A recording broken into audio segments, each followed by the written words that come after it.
Assalamualaikum warahmatullahi wabarakatuh. Perkenalkan, nama saya Lola Amelia dengan NVM F0G0214041. Saya dari kelompok 1 ingin menjelaskan tentang sikap positif berbahasa dan sikap negatif berbahasa. Di sini, apakah ada yang sudah mengetahui apa itu bahasa?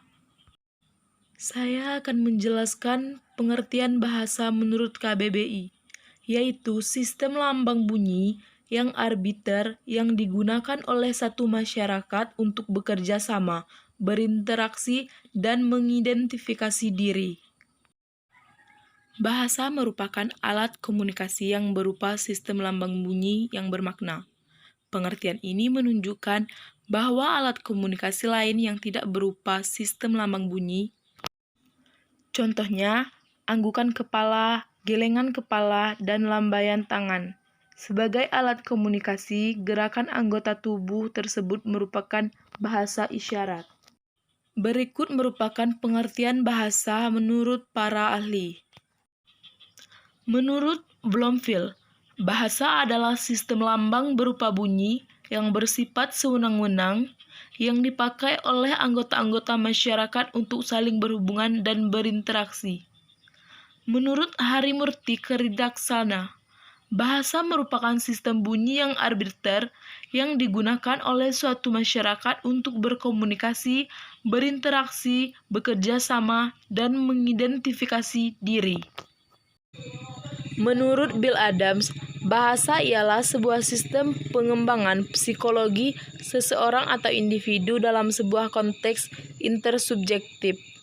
Sedangkan menurut Wittgenstein, bahasa merupakan suatu bentuk pemikiran yang bisa dipahami, dimengerti, berhubungan dengan kenyataan, memiliki struktur dan bentuk yang logis.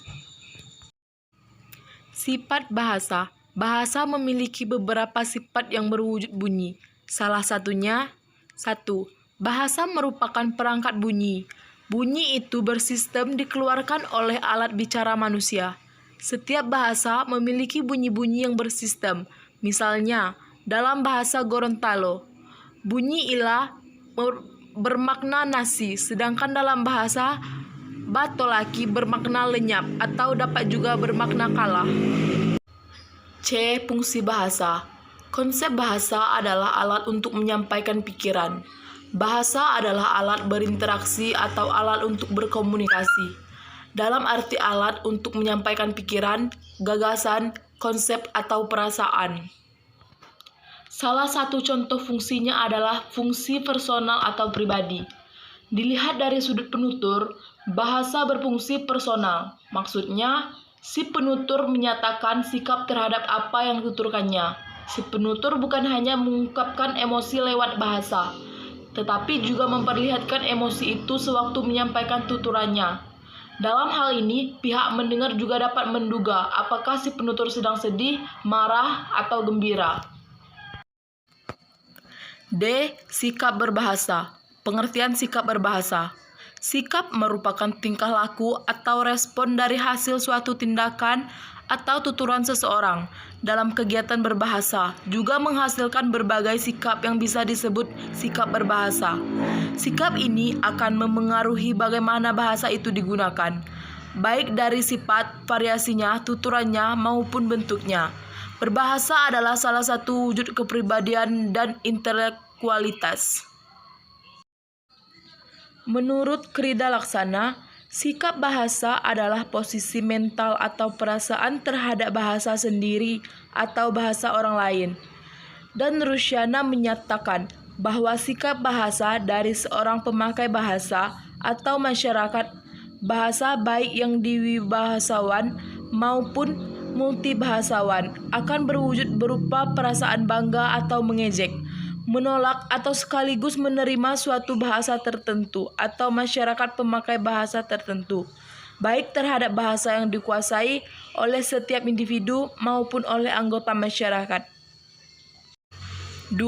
Ciri-ciri sikap bahasa. Sikap merupakan kontributor utama bagi keberhasilan belajar bahasa. Grapin dan Mathiot mengemukakan sikap bahasa itu setidak-tidaknya mengandung 3 ciri pokok, yaitu 1. Kesetiaan bahasa.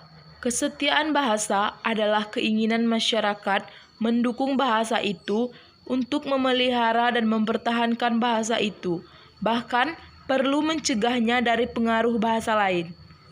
2. Kebanggaan bahasa. Kebanggaan bahasa mendorong seseorang atau masyarakat pendukung bahasa itu untuk menjadikan sebagai penanda jati, lambang identitas, dan kesatuan masyarakat.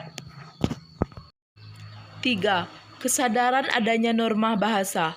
Cenderung untuk mendorong orang menggunakan bahasanya dengan cermat dan santun. C. Sikap bahasa. Seperti pada umumnya, sikap kita ada negatif dan ada positifnya. Sikap positif bahasa adalah penggunaan bahasa sesuai dengan kaidah bahasa dan sesuai dengan situasi kebahasaan. Hal-hal yang menunjukkan sikap positif seorang terhadap bahasa antara lain memakai bahasa sesuai dengan kaidah dan situasi kebahasaan, memakai bahasa Indonesia tanpa dicampur dengan bahasa asing, walaupun lewat bicara mengerti maksud pembicaraan tersebut. Alangkah lebih baik menggunakan bahasa sesuai dengan bahasa Indonesia yang baik dan benar.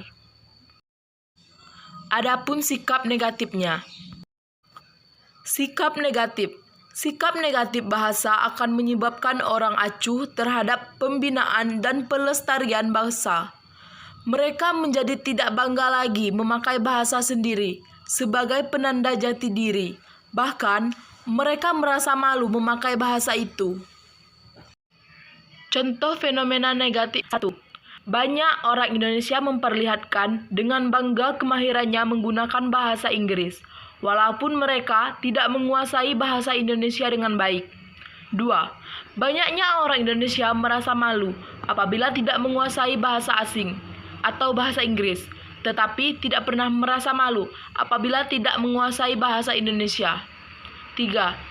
Banyaknya orang Indonesia menganggap remeh bahasa Indonesia dan tidak mau mempelajarinya. Mungkin itu saja yang dapat saya jelaskan tentang sikap positifnya berbahasa dan sikap negatif berbahasa. Apabila ada kesalahan kata, saya mohon maaf. Wabillahi taufiq wal hidayah. Wassalamualaikum warahmatullahi wabarakatuh.